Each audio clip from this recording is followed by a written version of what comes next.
being frozen. Got hit by 2 Cyclops at the same time. Overload behind.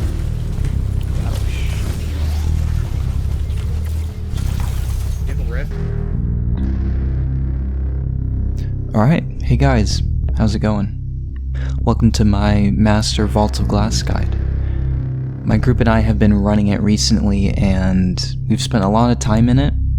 Not for the best reasons. We've been having a lot of troubles. But with those troubles, you really learn the ins and outs of every encounter and all the minute details. So I thought I would share all those with you guys and make a comprehensive guide on the raid going by each encounter. So this first video is going to be on the opening encounter for forming the Spire to open the Vault of Glass itself. So the objective for this encounter is to charge 3 plates that I've marked on this image with those beams of light, and you're going to hold all 3 plates, and then a spire will start forming in the middle of the map, and then eventually, after you've held the plates long enough, the door will open.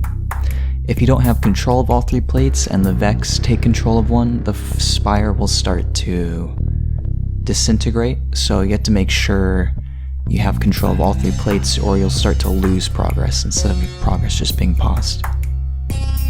One good thing to note is that since this is like the opening encounter, you have unlimited reses and you can respawn. So that helps you get your footing and it's much more forgiving than if you had a limited number of revives.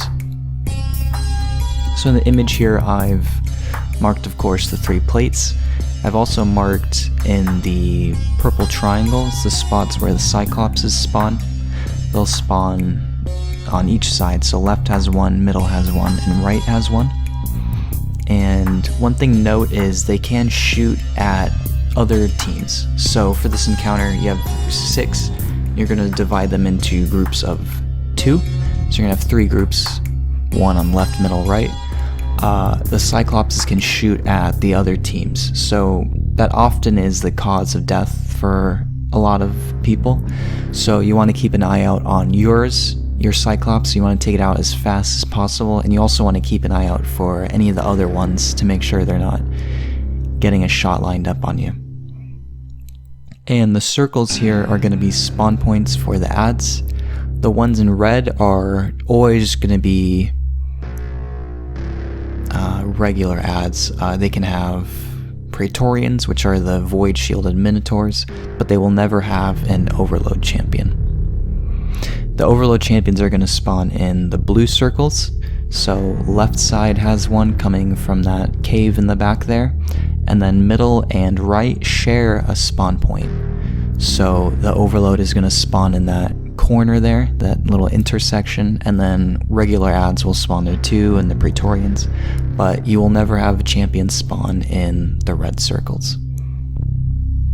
I know you can't tell a whole lot from an image, so we're going to jump into game real quick and I'll show you the general layout of everything, some good tips, some spots that are really helpful. So let's get right into that. So here we are.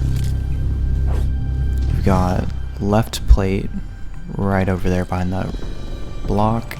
The middle plate is right up there. Right plate is behind these blocks here.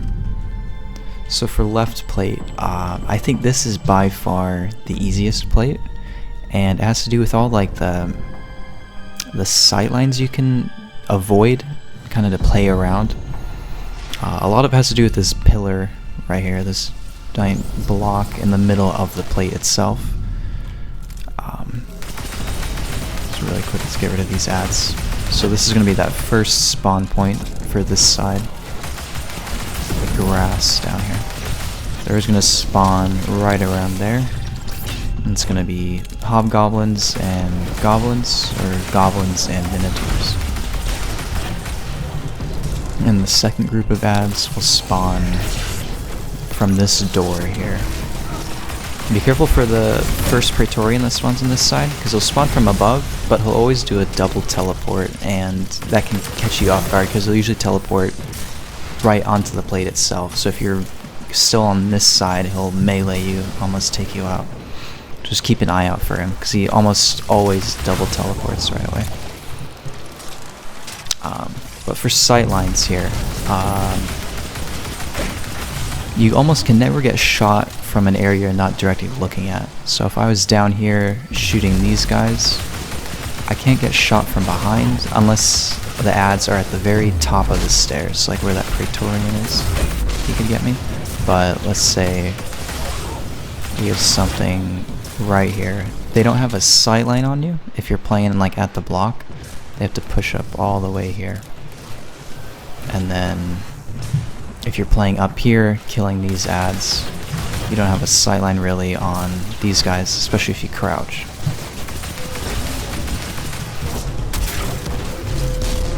And then for the Cyclops here, this one's the easiest to avoid, which is good for you, but for your other teammates, it's kind of a hindrance, because if he can't see you guys, he's going to turn and shoot at the other teams.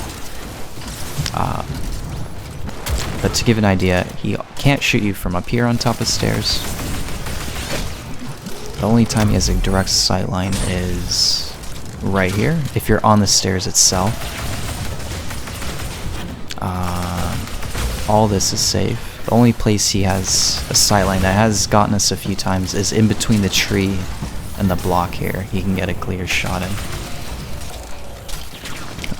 If you do get overrun ever, there is a nice little like nook here you can hide behind.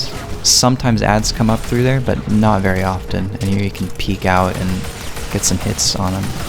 You do have to watch out though, there is like a bit of nav mesh that sticks out a bit here on this corner, so this whole block, as you can see, counts like as a solid object from like this part here. So even though it's like a hollow chunk, you can't shoot through it. For mid, ads are going to be spawning from right around here. So you have a clear sightline right here, boom. And then they'll be spawning at that joint spawn you have with right side down in this little crossroad down there. Your Cyclops is going to be spawning right here.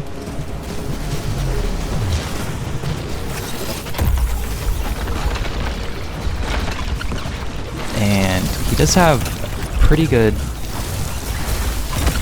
sightlines on you, unfortunately.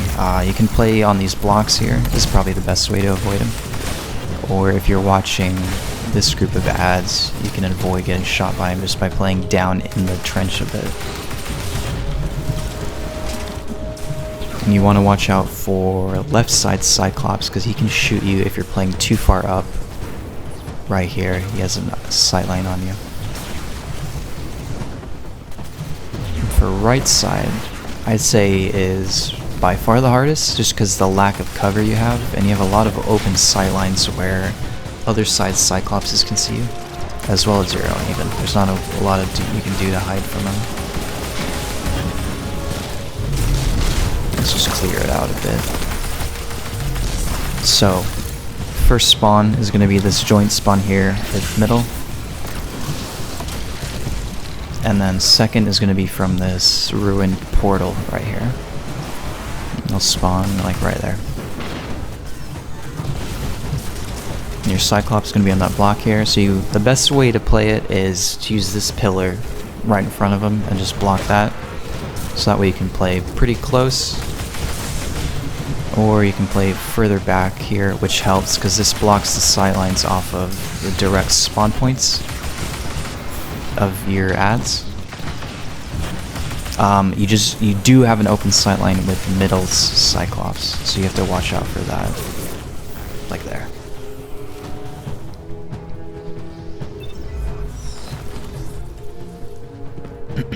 And then for overloads, they're going to be spawning in the doorway over there for left side.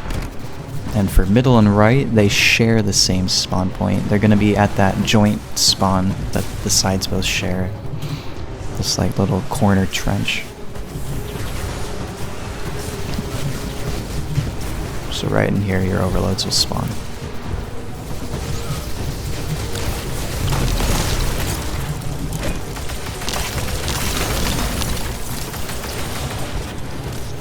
So yeah, for like this spot, I like to place a rope usually around here. You can peek in and out to shoot the trench adds, and then the portal you can slide out, get a blinding or something in. Otherwise you can slip kind of around cover here. If this top side's getting you, you can use like this little thing as cover, but it covers spars. You can hide from the trench like here. But the side's by far the hardest, so I'd recommend if you have groups of 2 that are different skill levels, put your best group on that side. Your weakest probably over here, and then your middle team in the middle. And that'll about do it for just the run through. Let's talk about some builds, general advice, weapons to use, skills.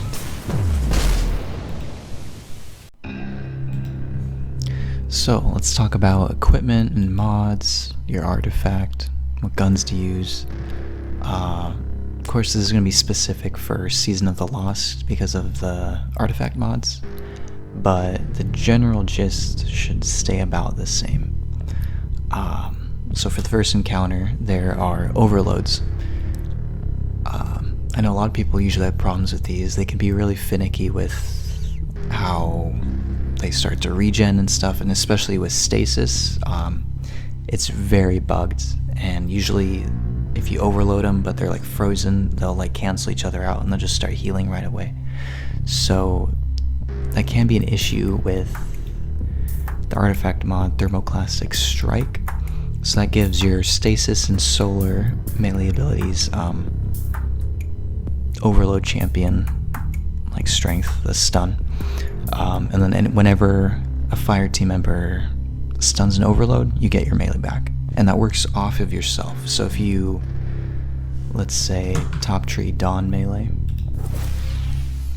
use Celestial Fire, you'll throw the punch, it'll overload them, and it will give you your punch back. So you can indefinitely chain overloads on overloads with the melee. But with something like Stasis, there's a chance it'll just like ignore the overload and they'll heal to full. So you want to kind of be wary of it. So that's why I like to have someone else with me that also can do overloads easily with like a solar punch or the season's overload bows.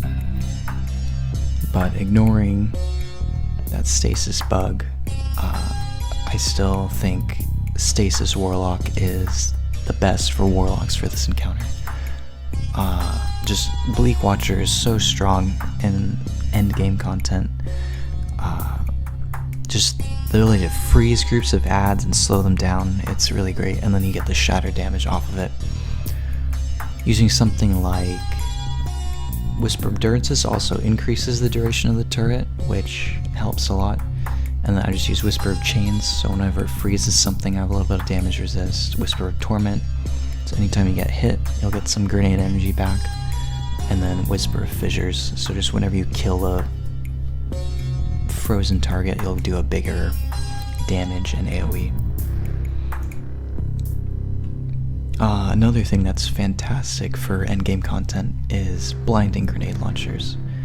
I know something like Truth Teller can drop with blinding nades. The Strike GL, the playlist Strike, let's see what it says. Empty Vessel can drop with blinding grenades, and then my personal favorite is Ignition Code. I have pretty much a god roll.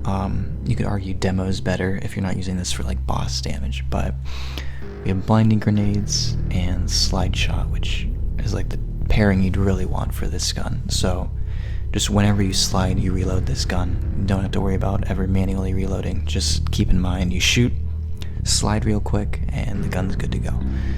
And the fire rate almost you can get off this is pretty insane with not having to manually reload every time. And for this, people just undervalue blinding grenades a ton. You'll blind stuff that you don't damage, meaning like you don't have to hit a direct hit to stun them or blind them. The radius is a lot larger than its damage radius. So you don't even have to get a direct hit on a group, you can kind of just shoot near them, let it explode. Even if you don't get damage numbers, there's a really high chance you'll blind the whole group. and these are vital for this stage. Something else that's really good for this is Wither Horde. I know a few members of our fire team run Wither Horde. I don't. I like Vex Mythic Blast a little bit more, and for your side you only ever really need one person running it, and my plate partner was running it that time, so I stayed on Vex. Vex is just perfect for basically everything in this counter except the Praetorians while their shield is up. Everything else you'll melt really easily with particle deconstruction, which is one of the artifact mod. Since it acts as like an auto rifle, but it counts as a fusion, so you get that stacking damage up, and you'll just melt through everything, and it's really helpful. And even the Cyclopses, it takes about 3 mags to take one out if it's not looking at you, and if it is and you hit the crit spot, it's about 2. And then even with overloads, I like to stun them, or even not, I like to apply the debuff stacks with this and then stun them. And then my heavy is going to be Threaded Needle always for this encounter.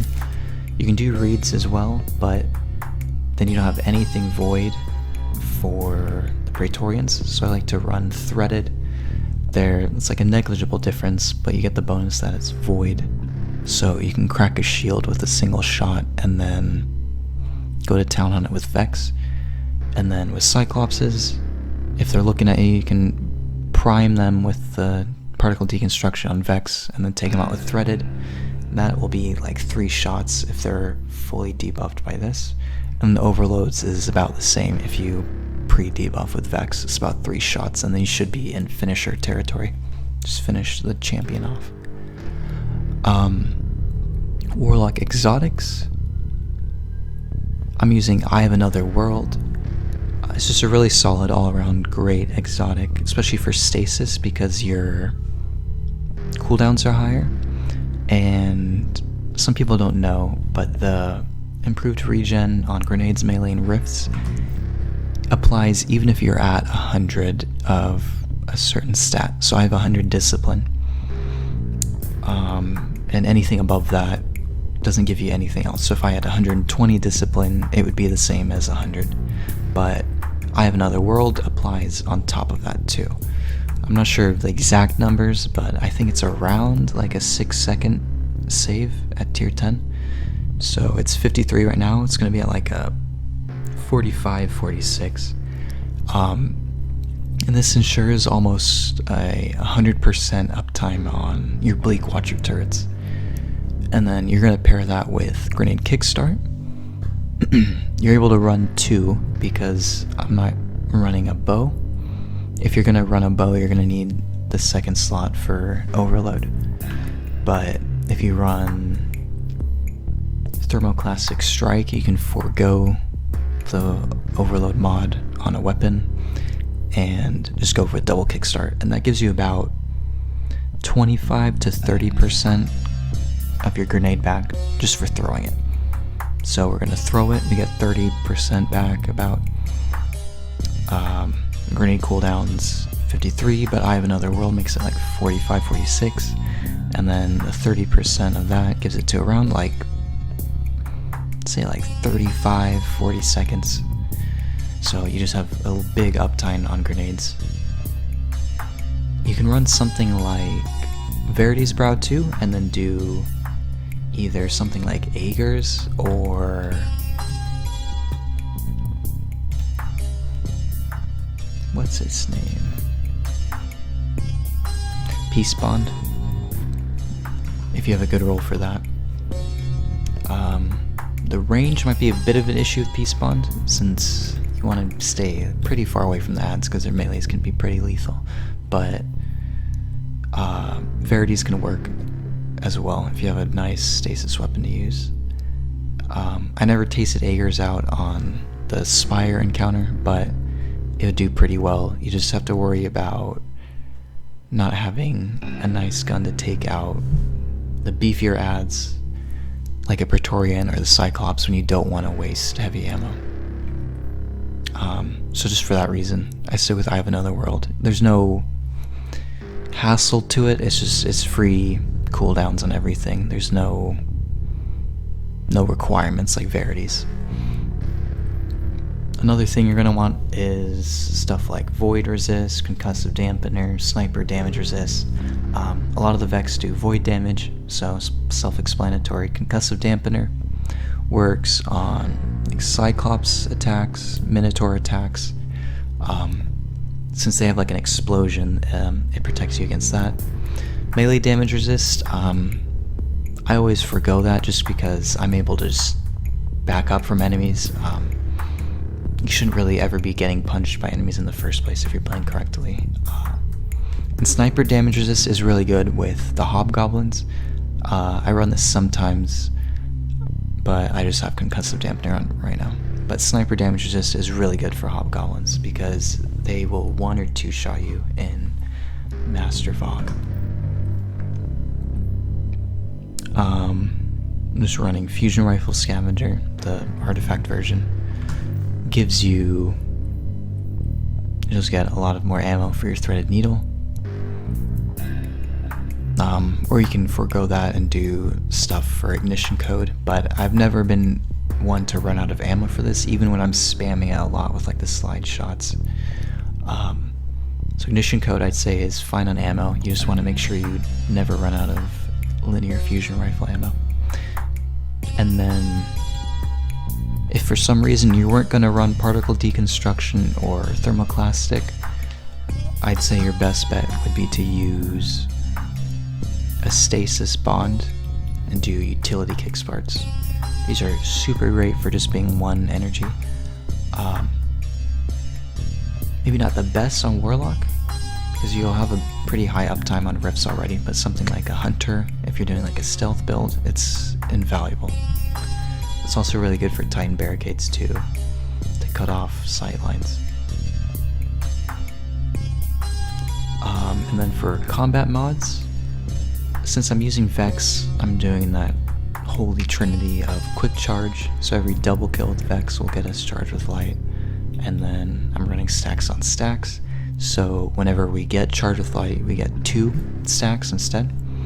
So a double kill with Vex gives us 2 charge with light, and then I'm running higher energy fire, so we'll just get that damage buff. I think it's 20 or 25% on your Vex. So you'll kill 2 enemies, you get 2 stacks of charge with light, so 2 enemy kills with higher energy fire.